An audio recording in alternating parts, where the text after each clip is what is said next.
there, my name is Dr. Saleem Javed and we have been talking about how the star system was born, what it took, what were the main incident because of which we can say that the stars were born, what were their salaries, what they were commanding, what they were demanding, and how the campaign, the publicity campaign was composed through photographs, posters, postcards, fan magazine, and a very mythical aura was created, which was mythically proportionate, which actually established the production company's star policy in subsequent years.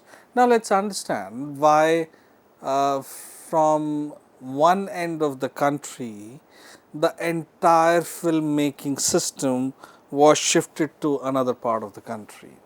Relocating from the east coast, which was New York, to the northwest of downtown Los Angeles, near to that is Hollywood, a mass migration took place between 1908 to 1913. There were many reasons for a full-scale eastern base industry to relocate to a town in the western part of the country. The reasons were both legal, financial, and functional in nature. So, let us understand we say it is a Hollywood film. Let us understand how Hollywood became Hollywood. What does it mean? Now, the many reasons, among many reasons, one of the main reasons to avoid the patents company's subpoenas what is called summon or court appearance order, and the wrecking crew, most independent enterprises fled westwards. If you remember, when I talk about MPPC, and I have requested you, those who do not know or know less about MPPC, they must go back to the earlier lectures and know what MPPC or the patents company was doing. So, patent company, whosoever violated, because all the rights, be that from camera, projector to raw stock, all the rights were with the patent company, and whosoever, whenever, at whatever place violated the rule, they were sent summons or suffiance or court appearance order. So, it was like, other than the patent company, everyone was served notice. So, they said, look, how long can we avoid it? Today or tomorrow we have to go to we have to appear in front in the court in front of the judge. Let us look for an alternative for a long time, which is safer, longer, durable, and we can focus more on work. So, to avoid the summons of patent company, many independent producers fled to Los Angeles. Now, what were other reasons? Due to its isolation, I am talking about 1908. Please do not think when I am talking about Los Angeles today. Today it is a very happening city, but I am talking about 1908. Due to isolation from both the Mexican border and MPPC's headquarters in the New York City, Hollywood was the perfect heaven. So, it was, first of all, there is a distance, if I have to shift an entire industry, obviously I am not shifting the entire country industry, does not matter how powerful I am, to a border area which is close to my enemy country. So, it was not near to Mexican border. I am not saying it they were enemies. I am saying that due to its isolation from both from the Mexican border and an MPPC headquarter in the New York, Hollywood was the perfect heaven. Second, or rather third, the area had more to offer directors than just safety. Companies like Selig had been enjoying them since 1907. So, it is not only 1908, lot of, Selig, a company called Selig, actually moved to Hollywood long before others started shifting, 2 years before it became a norm or it was widely accepted. So, first was that um, if you move to Hollywood, you can avoid summons from patent company. Second, it is far from Mexican border also, and the goons of MPPC will not reach there. Third, more than the safety, there were a lot of other advantages. What are those advantages? Southern California, Southern California's sunny, mild climate allowed films to be shot outside all year long. Now, those who know about New York, winter is severe there, but here it's sunny, mild climate, and you can shoot throughout the year. This was very important for a business of filmmaking, as the sun was still the only reliable light source for film production, and films were made in an even more industrialized way, requiring regular production. So, if you are a new industry, your main source of light is sun, and you are living in a, like, suppose if you are in a, if you are in New York, sun is not available 12 months throughout the year. Obviously winters are severe, and you are moving to a place where it is sunny, mild climate, and you can shoot the year, you can shoot throughout the year. I, I mean, it is a wise move to do that. So, and there is a demand, middle class is waiting for your film, they are ready to in, invest more in the form of ticket, they are ready to see longer films, higher production value, more meaning, more message. So, situation is favorable, and you have moved to a place where situation is double favorable. To make these shadows less, because it is sunny, so shadows will be harsh. So, they used to put up a muslin cloth as a tarapa, or in the form of shade, and this is how sharp shadows were softened. Now, different types of landforms were the third, fourth, fifth, it says the second big draw. Within 50 miles of Hollywood, producers could find almost any kind of scenery they could imagine, including mountains, valley, lakes, islands, coast, desert, and many more. The Pacific Ocean could be used to make Mediterranean appear to be the Griffith Park in the Los Angeles could be used to make the Rocky seem to be there. It was also easy to find cheap labor, affordable land, and the low taxes in Southern California. I mean, imagine that you are in New York, one part of the country. You are moving miles, thousands of miles away from there. Why? Because weather is good, you have got cheap labor, you are not worried about MPPC summons, you can find any variety of location within 50 miles radius. I mean, there are lakes, islands, coast, deserts, valley, mountains, sea for that matter, and all the facilities are there, and on top of that you are getting cheap labor, cheap land in the Southern California. So, I mean, it's like, what more do you want to establish the industry? Everything is available, everything is raw, everything is cheap, everything is favorable. That's why Hollywood became Hollywood, and all the biggest producers, independent producers, and later on everyone, for that matter, whether you are in favor of it or not, later on everyone came to Hollywood because it was affordable. Now, very interestingly, this is a very important point in the economics. You really have to understand it. It is not only about mass communication. Uh, Learning is in every field. How a nation from developing nation, it becomes a developed nation, and what happens when it becomes developed nation.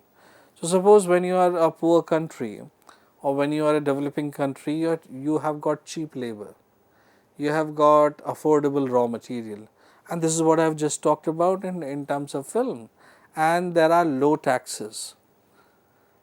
The moment you become a developed nation, it's no more it is cheap labor.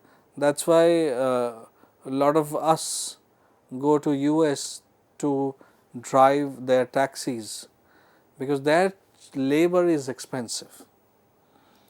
So, we go there to drive their cars, we go there to drive their trucks, we go there to do I mean small work.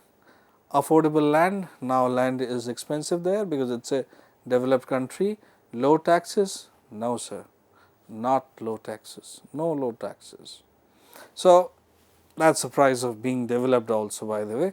So, even then it was America had cheap labor, affordable land and low taxes in Southern California. Now, tens of thousands of acres of lands were sold by local real estate developers to new film companies, who then built huge studios and backlots on them. Now, keep this in mind, I have just said around 1950 or in the mid 1950, there was a crisis in Hollywood. I am talking about 1908 right now, 1907, 1908, 9, 10, 11, 12. Almost after 40 years, 45 years, there was a crisis at the same place. Today it is the land of opportunity, and after almost 40 years, there was a crisis. Crisis was of such nature that people thought that Hollywood will fade away. When I will be talking about 1950s, I will be saying what is happening, and how these studios, which are here buying tens of thousands of acres of land, which were sold by local real estate developers to the film companies, they were not able to sustain. The production cost went up so much that even the land could not cover the cost of the film. Bankers, they started withdrawing their support to the filmmaking companies. They were not widely, they were not madly loved by audience. And why it was happening? Were people given a substitute of that? Was there some other alternative available other than the film? Was there some other medium which was entertaining masses at a lower cost than the cinema? What were the reasons? So, today it is a point of celebration that tens of thousands of acres of land is being purchased by these film companies, but after 40 years, they are almost on the verge of being bankrupt. So, let us come back to our topic. That is something we will discuss in coming videos. From 1908 to 1912, many independent producers relocated to Hollywood, and surprisingly, several members of the patent company also began making films there during the summer. So, in winters they were in New York. Obviously, it was the patent company because of which lot of independent producers moved from New York to Hollywood, and even they started coming, but only in summers. They would rather prefer to stay back in New York in winters and enjoy the winter there. Now, so this is how this is how Hollywood was established. Now, let's see how, when tens of thousands of acres of land were purchased by the new companies, let's see how they became studios. We know the term. It's a film from Marvel Studios. It's a film from Sony Studios, or it's a Sony film, and we know the companies, Warner Brothers. We know other companies also. Pixar is another company. A lot of other companies are there. So how these film companies became studios. Now, as you can see on your screen, the new studio achieves an industry realignment. Hollywood was largely colonized by independence by 1914. Now, this is such a beautiful line. This is such a powerful line. It is such that there is so much truth in this one line. When I read it for the first time, it's a I read books to prepare these lectures. So when I read it in Cook's book, the narrative history of cinema, and most of my material comes from there. And I have the old version of that book, which is like almost 30 years old version of it, and I happen to have the newer version of the film of the book also. So newer version do not have lot of other informations which are available in the old version. So this is a line from the old version, and I genuinely accept their contribution when I am producing my lectures. This line is so beautiful, so powerful, so true, that Hollywood was largely colonized by independence by 1914, and many numbers of the patent companies had relocated to the western region. Now imagine, and this is again and again history has proved it, when the oppressed becomes the oppressor. Now hear my words with utmost care. When the oppressed becomes the oppressor, he is a dangerous oppressor. I mean, when the persecuted persecute, it's dangerous. Now think these lines. Independents ran away from New York to Hollywood. Independent film producers who were not part of MPPC, they ran away from New York to Hollywood, and MPCC was dismantled. Now when this marginalized group from New York came to Hollywood and found its space, now look at the irony of this line, that Hollywood was largely colonized by independent producers by 1914. So whosoever gets a chance to oppress anyone, they will do it. It's the human nature. Doesn't matter whether you are exploited or you are now exploiting. And many members of, this is like, when you make films, you should know the mindset also.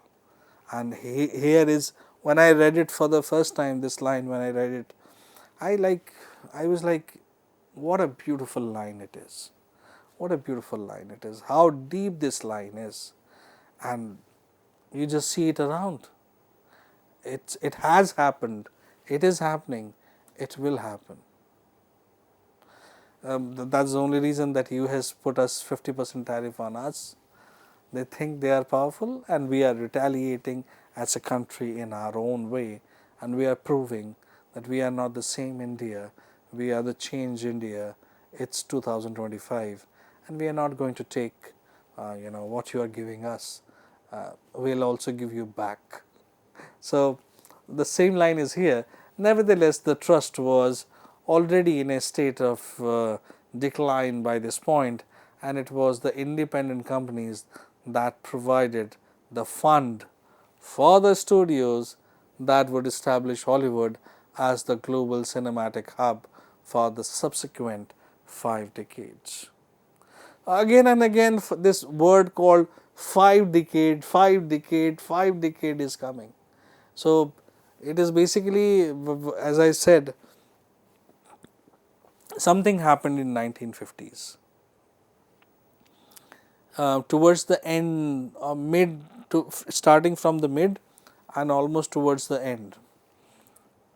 That's why this is. I don't want to tell. I am just stopping myself that not to tell you and keep the suspense that what will be changing in 5 decades. So when you read about these next 5 decades about Hollywood, it's beautiful, wonderful, very successful, very glittering, economically superb, film wise fantastic, bigger and bigger and bigger stars, bigger films, what not, but all goes down after 5 decades. And the journey is, how do they cope up with that? That is something, no film school, no entrepreneurial classes, or it's a beautiful case study. It's a beautiful case study when you are not accepted, when you are down. It's a slumdog millionaire stories actually. Now let's proceed further, otherwise I'll be stuck in this. The individuals who governed these enterprises and subsequently came to dominate the American cinema industry during the era were predominantly first and second generation Jewish immigrants with minimal formal information. Who are these people? You have heard the first name, Carl Laemmle. When I was talking about that stunt, Little Mary, it was Carl Laemmle and Adolf Zucker. These two names, these two people are case study, wonderful, wonderful case study. How these two, there are more people, obviously there are more people, but how these two people in particular, made and then later on controlled also, So at this point of time they are hero. After some time they will be villain also. But what wonderful people they were, Carl Laemmle and Adolf Zucker. And Carl Laemmle is from Universal Picture, and Adolf Zucker is from Famous Player Company. These are the two companies which you get to hear even today in 2025 also. Now, J.C.J. Lasky of the Feature Play Company both later merged with several smaller companies and the Paramount Distribution Exchange as the famous Players Lasky Corporation.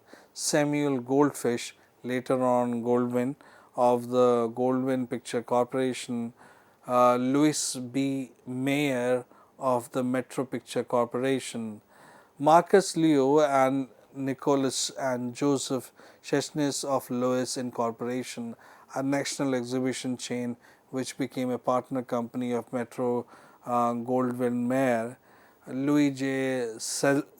Selznick of the Selznick Picture Company, William Fox of the Fox Film Corporation, and after the war, Harry, Abby, Sam, and Jack Warner of Warner Brothers Pictures Incorporated.